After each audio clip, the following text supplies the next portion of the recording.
ጤና ይስጥልን የከበረ ሰላምታችን በመላው ዓለም ሆናችሁ ሜዳው ዩቲዩብ ቻናል ለምትከታተሉ ውድ አድማጮቻችን ይድረስ ብለናል። ከናንተ ሆኖ ሜዳው ዩቲዩብ ቻናል እዚህም ሰዓት መርጠን ያሰናዳላችሁን ስፖርታዊ ጥንቅሮች በቅደም ተከተል እያደረስናችሁ ቆይታ የምናደርግ ይሆናል።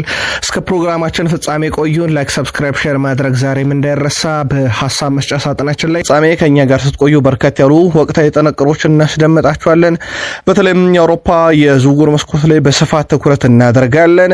ከዚህ ውስጥ በግንባር ቀደምትነት በዝውውር መስኮቱ ጆዜ ሞሪኒዮ ሪያል ማድሪድ ቤት ትልቅ የዝውውር መረጃዎችን ይዘናል። በቅደም ተከተል እናካፍላችኋለን። ከባርሴሎና ጋር በተያያዘ በሚቀጥሉ ጥቂት ሰዓታት ውስጥ የሚጠበቁ ሁነቶች አሉ። ሁለት የዝውውር ጉዳዮችን ጨምሮ በስፋት መረጃ እናደርሳችኋለን። የአድማጭ ተመልካቾቻችንም ጥያቄ ተካቷል። የአቋም መፈተሻ ጨዋታዎችም ቀጥሏል። በስፋት እንመለከተዋለን። በተወዳጁ የእንግሊዝ ፕሪሚየር ሊግ መረጃ ሰዓታችንን በርከት ያሉ ጥንቅሮችን ይዘናል። ባጫጭር ስፖርታዊ መረጃዎቻችን የዝውውር መስኮቱን በስፋት እንቃኛለን። ሊጠናቀቁ ከጫፍ የደረሱ ድርድር ላይ ያሉ ዝውውሮችን ጨምሮ ትልቅ ክለቦችን ወቅታዊ የዝውውር መረጃ እናካፍላችኋለን። በትልቅ ክለቦች የዝውውር መስኮቱ መረጃ ሲቲ ውይይቶችን ድርድሮችን በይፋ የጀመረበት አንድ ትልቅ ዝውውር አለ። ጉዳዩን እናጠራዋለን። ከዛ ውጪ በማንቸስተር ሲቲ በኩል ተጨማሪ ዝውውር መስኮቱ ላይ ወቅታዊ እንቅስቃሴዎችን ይዘናል። ቼልሲ ተጫዋች ለማስፈረም እጅጉን በጣም ተቃርቧል፣ ሲጠበቅ ነበረ። ከዛ ውጪ ዛሬ የሚጠበቁ ሁነቶች አሉ። በሰማዮቹ በሊቨርፑልም ዘንድ በሰማዮቹ በቼልሲም ዘንድ በስፖርት ዩቲዩብ ቻናል በመረጃ ሰዓታችን እንደዚሁ በስፋት የምንመለከት ይሆናል። ሊቨርፑል በጣም ያልተጠበቀ ዝውውር ውስጥ ገብቷል። ሊቨርፑል አንድ ሀያል ክለብ ሁለት ተጫዋች ለማምጣት በሚያደርገው ጥረት ላይ በጣም ወሳኙን ተጫዋች ተመልክቷል። የሊቨርፑልን የቡድን ዜና ጨምሮ አንድ ለየት ያለ የዝውውር መረጃም በሜዳው ዩቲዩብ ቻናል ተይዟል። ማንቸስተር ዩናይትድ ቤት የአንድ ተጫዋች ዳግም የመጫወት ነገር እርግጥ እየሆነ መጥቷል። የማይከል ካሪከን ፍላጎት እንነግራችኋለን። በዝውውር መስኮቱ ዳግም አታላንታ ቤት የተገኘውን ማንቸስተር ዩናይትድና በአንድ ሜዳ ክፍል ላይ ተጫዋች ለማምጣት በሚያደርገው ጥረት ላይ ሁለተኛውን አማራጭ እየተመለከተ ነው። ካሪከን ያስደነቀውን ሰውና የማንቸስተር ዩናይትድን አጠቃላይ ወቅታዊ የዝውውር መረጃና የቡድን ዜናም ጨምሮ በስፋት እናካፍላችኋለን። በአርሰናል በኩል በዝውውር መስኮቱ ያሉ ወቅታዊ እንቅስቃሴዎችን እናነሳለን። 14ኛው ፈራ በአርሰናል ቤት ከዛ ውጪ በአርሰናል በኩል ከስፔን ሊያመጧቸው ካሰቧቸው ተጫዋቾች ውስጥ ከሁለት አንዳቸውን በተመለከተ ትልቅ ውሳኔ የሚሰሙበት ቀን ነው። ከዛ ውጪ አርሰናል ተጫዋቾችን የዝውውር ወቅታዊ እንቅስቃሴ ስናነሳ ከክለቡ የሚወጡና የወጡትን እንዲሁም በሳምንቱ መጨረሻ የሚጠበቁትን እና በሁለት አካላት መካከል የተፈጠረው ልዩነት ጨምሮ የአርሰናልን ጨዋታ እናነሳለን። ሜዳው ዩቲዩብ ቻናል ላይ ናችሁ። ላይክ እያረጋችሁን እስከ ፕሮግራማችን ፍጻሜ በድጋሚ አብራችሁን ስትቆዩ ሰብስክራይብ ማድረግ ግን እንዳይረሳ ብለናል። ማድሪድን እናስቀድም። ዘ ስፔሻል ዋን ጆዜ ሞሪኖ ሪያል ማድሪድን ከያዙ በኋላ ሁነኛና ያስፈልጉኛል ያሉ ተጫዋቾችን ወደ ቡድኑ እየወሰዱ እንደሆነ ይታወቃል። በዝውውር መስኮቱ ላይ እየከፈሉ ከኮንትራት ነጻ የሆኑትን አሁን በቡድኑ ውስጥ አንድ ነገር ይፈልጋሉ። እሳቸው የማል ተከላካይ ዴንዝል ዶምፍሪስን በግራ ክንፍ፣ በቀኝ ክንፍ እንዲሁም ማርኮ ኮሪያን በግራ ማል ተከላካይ ደግሞ እንደ ኮናቴ ያሉትን ካመጡ በኋላ ተከላካይ ክፍሉ ላይ አሁን ትኩረት አድርገዋል። ጆዜ ሞሪኖ ከሚፈልጓቸው ተጫዋቾች ታዲያ አንድ የማል ተከላካይ ለማምጣት ከቡድን ውስጥ አንድ ወሳኝ ተጫዋች መልቀቅ እንዳለበት ወይም የቡድኑ ዋና ተጫዋች ውስጥ ተጫዋች መልቀቅ እንዳለበት ተነግሯቸዋል ነው የተባለው። የዛ አትሌቲክ መረጃ እንደሚያመለክተው ከሆነ ምናልባት እሳቸው አንድ ተከላካይ ቡድኑ ላይ ለመጨመር ከዋናው ቡድን ውስጥ ማንን ይቀንሳሉ በሚለው ጉዳይ ላይ የተረጋገጠ ባይኖርም በርካታ የሚለቋቸው ተጫዋቾች ግን እንዳሉ ይጠበቃል። በጆዜ ሞሪኒዮ በኩል ሌላ አማካኝ ክፍሉ ላይ እንደሚፈልጉት ነገር አለ። የፈጠራ ችሎታው ከፍ ያለና በተከላካይና በአጥቂዎቹ መካከል ያለውን ግንኙነት በፍጥነት የሚያሳልጥ አንድ የአማካኝ ስፍራ ተጫዋች ይፈልጋሉ። ትሬንት አሌክሳንደር-አርኖልድ በዛ ቦታ ላይ በወዳጅነት ጨዋታ ከፊዮረንቲና ጋር አጫውተውት ነበረ። በሊቨርፑል የተወሰኑ ጨዋታዎች ላይ ያንን ነገር ተመልክተን ነበረ። ሪስ ጄምስ እንደሚያደርገው ማለት ነው። የ6 ቁጥር ሚናን ወስደው መጫወትን በተመለከተ በእርግጥ የአርኖልድ ፓሶ በሊቨርፑል በደንብ እናስታውሳቸዋለን። አሁን ያንን ሚና ሊሰጡት ይችላሉ እየተባለ ነው። ከዛ ውጪ በሪያል ማድሪድ የዝውውር መስኮቱ ላይ ከክለቡ የለቀቀ አንድ ወጣት ተጫዋች አለ። የ21 ዓመቱ ግብ ጠባቂ ፍራን ጎንዛሌዝ ወደ ሌላ ክለብ አምርቷል። ወደ ቤተሰቦቻችን ሴቪያን ተቀላቅሏል። 1 ሚሊዮን ዩሮ ሪያል ማድሪድ አግኝቶበታል። በግብ ጠባቂነት በቀጣዩ ውድድር ዓመት በሴቪያ ቤት ያገለግላል ማለት ነው። ይሄኛው ግን ከወጣት ተጫዋቾች ውስጥ ነው። በሪያል ማድሪድ በኩል ሆዜ ሞሪኒሆም ብራሂም ዲያዝን በዚህ ውድድር ዘመን በቡድን ውስጥ አስፈላጊ ተጫዋች አድርገው ይመለከቱታል። በጣም ብዙ ነገር ተመልክቼበታለሁ ተጫዋቹ ላይ ብለዋልና እሳቸው ይህን ሁለገቡን ተጫዋች በቡድኑ የማቆየት ፍላጎት አላቸው የተባለው ሆዜ ሞሪኒሆ እንዳስፈላጊ ተጫዋች ከሚያቸው የማድሪድ ተጫዋቾች ውስጥ አንዱ አድርገው ነው የሚመለከቱት ተብሏል። በእሳቸው ቡድን ውስጥ ከሚለቁ ተጫዋቾች ውስጥ ይሆናሉ ተብሎ አይጠበቅም። ግን እነ ፍራንኮ ማስታንቱኖ ኢቭን አምና በውሰት አሳልፎ የነበረው ኤንድሪክ ሳይቀር በክለቡ የመቆየት እድላቸው በጣም ዝቅተኛ እንደሆነ ይነገራል። ግን ይሄንን ተጫዋች ቆይቷል ተብሎ ነው የሚታሰበው። ምናልባት በሪያል ማድሪድ በኩል አንድ ነገር ልናነሳ ወደን ነው እነ ቤካም እነ ሮናልዶ እነ ሉዊስ ፌጎ በአንድ ላይ የተጫወቱበት ማድሪድ ወደኋላ ብዙ ዓመት መለስ ብለን ማስታወስ እንችላለን። እዛ ቡድን ውስጥ የቤካም ለየት ያለን አጋጣሚ እንንገራችሁ። ዴቪድ ቤካም ያኔ በሪያል ማድሪድ ከነኚህ ኮከቦች ጋር ሲጫወት 1-0 እየተመራን እነ ሮናልዶ እነ ፊጎ እና የተቀሩት ተጫዋቾች እየተዝናኑ ነበር የሚጫወቱት። እኔ በጣም እገረም ነበረ። ምክንያቱም ክለቡ ነጥብ እየጣለ ወይም እየተመራ ባለበት ሁኔታ በዛን ሁሉ ተዝናኑት ውስጥ መኖራቸው። ግን ጠጋ ብዬ ሳወራቸው ብዙ አትጨነቅ አሁን ጎል እናስቆጥራለን ይሉ ነበር። ያ ቡድን የነበረው በራስ መተማመን ሁሉ በጣም ይገርመኛል ሲል ተደምጧል። ዴኮና በርከት ያሉ የባርሴሎና ሰዎች የዩሊያን አልቫሬዝን ጉዳይ በተመለከተ ዛሬ ከፍተኛ ስራ የሚሰሩበት ቀን ነው ተብሏል። በዚህ ሳምንት የዩሊያን አልቫሬዝን ጉዳይ ልባት መስጠት የሚፈልገው ባርሴሎና ከዛሬ ጀምሮ በሚደረጉ ቀጥተኛ ውይይቶች ማለትም ከዩሊያን አልቫሬዝ ሰዎች ጋር የመጨረሻውን ውሳኔ ይወስናሉ ተብሏል። በነገራችን ላይ ኦገስት 10 ነው ክለቡን የሚቀላቀለው። የአልቫሬዝን ጉዳይ በተመለከተ ዛሬ በጣም ወሳኝ ቀን ተደርጎ እየተነገረ ይገኛል። ዩሊያን አልቫሬዝ አትሌቲኮ ማድሪድ እንዲለቅ እንደማይፈለግ አስቀድሞም የታወቀ ነገር ቢሆንም ነገር ግን ተጫዋቹ ልቡ ያለው ባርሴሎና ጋር ለመልቀቅም ዝግጁ መሆኑና ይፋይም ደብዳቤ ማስገባቱ ይታወቃል። ዛሬ ጠንካራ ስራዎች ይሰራሉ። በሚቀጥሉት ጥቂት ቀናት ዛሬን ጨምሮ ወደ ባርሴሎና ይሄዳል አይሄድም የሚለው ከውሳኔ ይደረስበታል። ፌራን ቶሬዝ በኔ ቀጣይ ውሳኔ ላይ ይላል የባርሴሎና ተጫዋች፣ በኔ ቀጣይ እግር ኳስ ውሳኔ ላይ ቤተሰቦቼንና ራሴን ደስተኛ የሚያደርግ ውሳኔ ወስናለሁ። ዋናው ጉዳይ ይሄ ነው ብሏል። እኔና ቤተሰቦቼን ደስተኛ የሚያደርግ ውሳኔ። እናም በፌራን ቶሬዝ በኩል ውሳኔዎችን እንደሚወስን ይፋ አድርጓል። በጣም የተሻለ ውሳኔ ሲል ወይ በባርሴሎና መቆየት ወደ ሌሎች ክለቦች መቀላቀል ነው።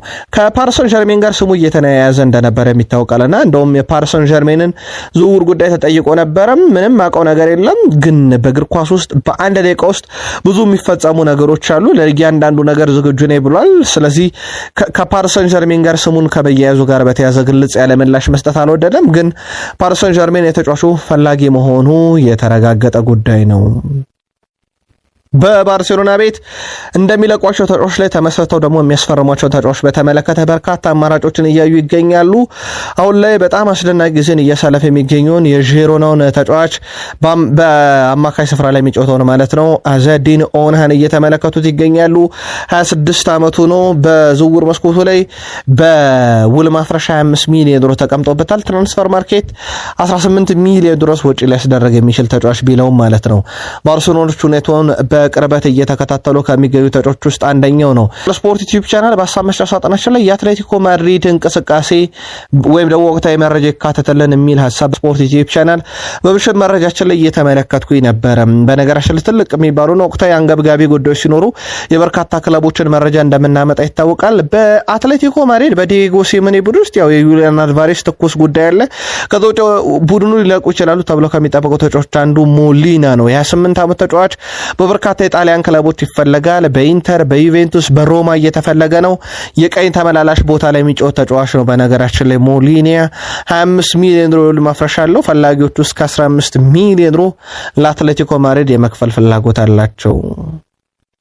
የጀርመኑ ክለብ ሻልክ 04 የ40 ዓመቱን ተጫዋች ኤዲን ዜኮን ለተጨማሪ 1 ዓመት ኮንትራት አስፈርመውታል።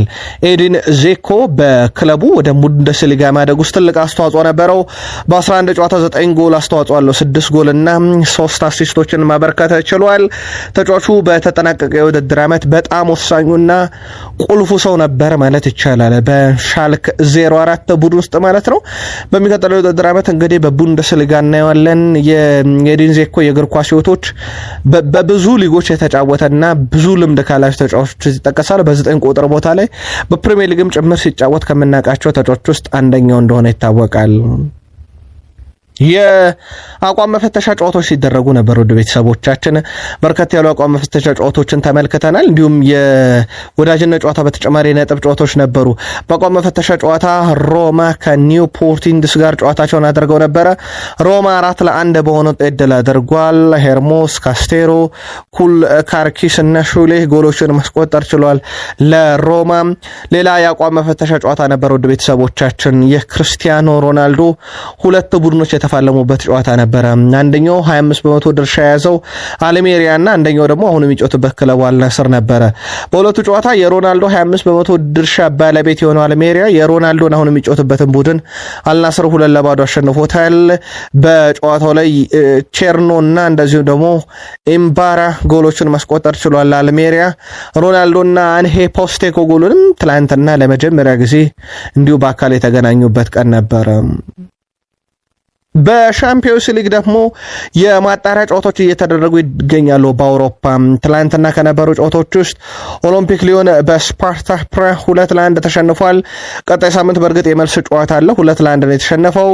በድምር ውጤት ያሸነፈ ቡድን ነው የሚያልፈውና የማጣሪያ ጨዋታው ላይ ኦሎምፒክ ሊዮን የመልሱ ጨዋታ ማሸነፍ ግድ ይለዋል። ሌላኛው ጨዋታ ሬድ ስታር ቤል ግሬድ በሻምፒዮንስ ሊግ 3ኛ የማጣሪያ ዙርን ጨዋታ ተሸንፏል። በሚቀጥለው ሳምንት የመልስ ጨዋታ አለው። 1-0 ነው የተሸነፈው። በሻምፒዮንስ ሊግ የማጣሪያ የመጀመሪያ ዙር ጨዋታውን ያደረገው ዩኒየን ሴንት ግሎስ ከቦዶ ግሊምት ጋር 3-3 በሆናቸው ውጤት ጨዋታቸውን አጠናቋል። ቀጣይ ሳምንት በዚህ ጨዋታ ላይም እንደዚሁ የመልስ ጨዋታ ይኖራል። የአውሮፓ ሻምፒዮንስ ሊግ፣ የአውሮፓ ሊግና ኮንፈረንስ ሊግ የማጣሪያ ጨዋታዎች እየተካሄዱ ይገኛሉ። የሊጎች መመለስ በፊት አንድ ሰው እናንሳ። የአሜሪካ ሜጀር ሊግ ሶከር ጨዋታዎች ቀጥለው እየተካሄዱ እንደሆነ ይታወቃል። በዓለም ዋንጫ ምክንያት ተቋርጠው የነበሩት ተመልሰዋል። አብዛኞቹ ጨዋታዎች እየተካሄዱ ይገኛሉ። ሜሲ በራሱ ተመልሶ ጨዋታ እያደረገ እንደሆነ ይታወቃል። ከዓለም ዋንጫ መልስ በኢንተር ማያሚ ቤት ሉዊስ ሱዋሬዝ በጣም ወቅታዊ ብቃቱ አስደናቂ ሆኖ መነጋገሪያ ሆኗል።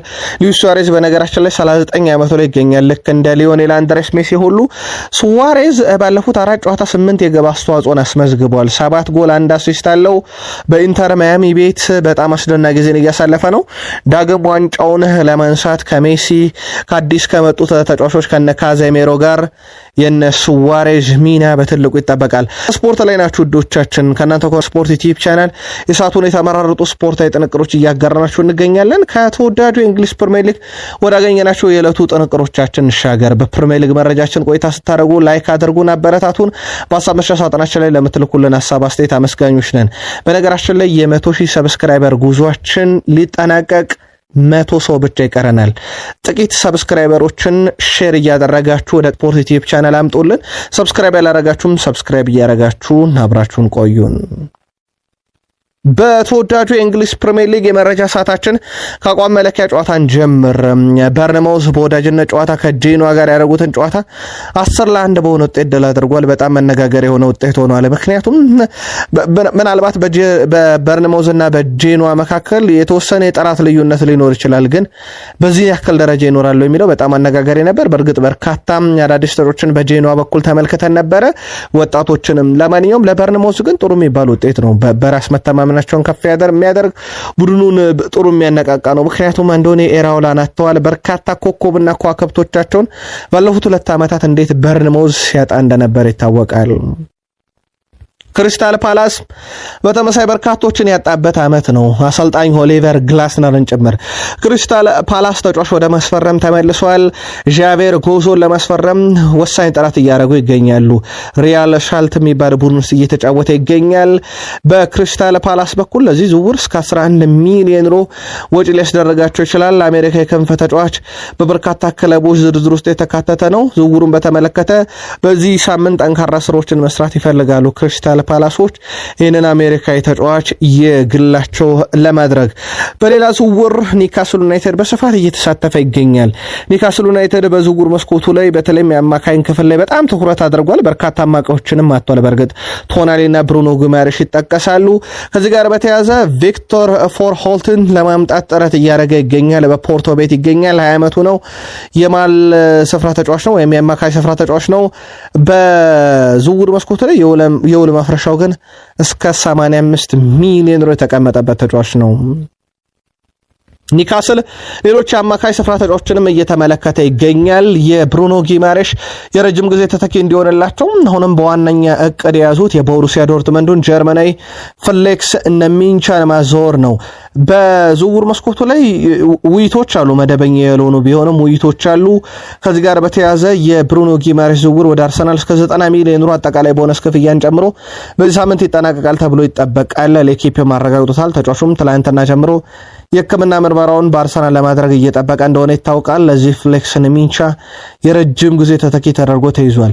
ከዛ ውጪ በኒካስል ዩናይትድ በኩል ሌሎችን በርከት ያሉ አማራጮችን እያዩ ይገኛሉ። ኒካስል ዩናይትዶች ካዩቸው አማራጮች ውስጥ አኒስ ሀጂ ሙሳን እየተመለከቱ ነው። ከፌኖርድ በአልጄሪያ የክንፍ ተጫዋች ላይም ፍላጎት አላቸው።